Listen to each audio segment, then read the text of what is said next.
gila. Barangkali itu yang terbersit ketika orang melihat bagaimana institusi gereja berjuang untuk mempertahankan ikatan cinta dalam sakramen perkawinan. Ketika dunia diliputi oleh semangat kenikmatan, gereja memilih komitmen. Ketika dunia penuh dengan pilihan untuk bercerai, gereja memilih untuk tetap setia. Maka dari mana kita belajar kegilaan ini sebagai umat beriman? Kita belajar dari Tuhan sendiri yang menciptakan manusia. Bagaimana Ia kerap kali menggambarkan relasi antara Tuhan dengan manusia pilihannya sebagai mempelai laki-laki dan mempelai perempuan.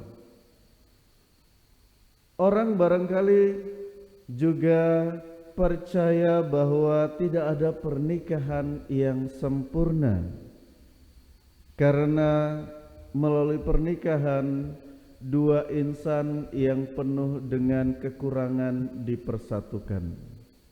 Akan tetapi satu hal yang membuat perkawinan itu menjadi sempurna bukan karena pribadi-pribadi manusianya, melainkan kesungguhan hati untuk tidak ingin berhenti berjuang. Jika setiap pihak memiliki semangat demikian, maka itulah yang coba ditunjukkan Yesus di hadapan para murid-muridnya, bahwa ya, Allah telah jatuh cinta kepada umat pilihannya, bahwa ya, umat pilihannya tak jarang mengingkari janji setianya untuk tetap percaya kepadanya. Bahkan dengan hadirnya dewa-dewi lain, umat pilihan Allah lebih mencintai, lebih menyukainya. Kesetiaan senantiasa diuji dan teruji. Bagaimana situasi dan pengalaman menjadi kunci untuk memperkokoh ikatan. Itulah yang terjadi antara umat pilihan Allah dan Allah sendiri, di mana meskipun manusia tidak setia, Allah mencintai manusia sehabis-habisnya. Bahkan Ia mengorbankan putranya untuk menyelamatkan manusia. Maka apakah perpisahan itu menjadi pilihan? Tentu saja tidak. Karena pada dasarnya Allah menghendaki suatu hubungan yang selama-lamanya. Tentu dengan keterbatasan manusia, pasangan-pasangan akan menghadapi tantangan tatkala pasangan mulai berubah sikapnya, mulai berubah penampilannya, mulai berubah karakternya. Akan tetapi bukan menjadi alasan bagi keluarga-keluarga Katolik untuk meninggalkan pasangannya.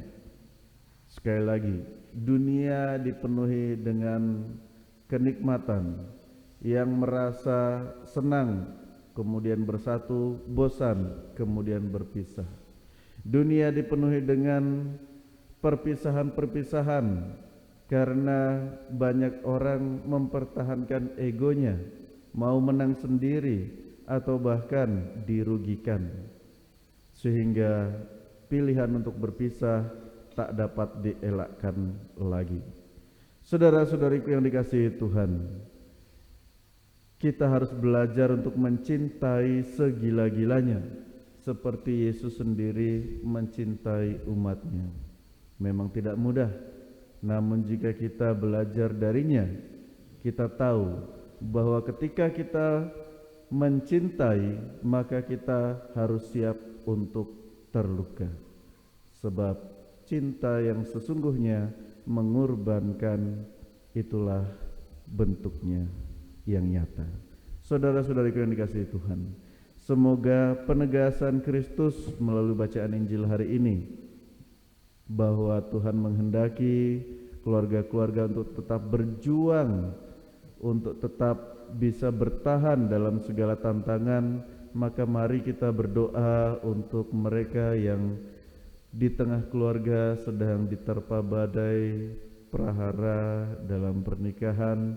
Kiranya Tuhan menguatkan, meneguhkan mereka semua untuk kembali ingat akan janji pernikahan, juga semangat pengorbanan Kristus untuk manusia, sehingga setiap orang berjuang bukan hanya untuk bertahan sebagai status suami istri, tetapi sungguh-sungguh memperjuangkan kebaikan sebagai tanda karya keselamatan Allah di tengah dunia. Semoga kasih Kristus hadir di tengah keluarga kita masing-masing. Amin. Amin.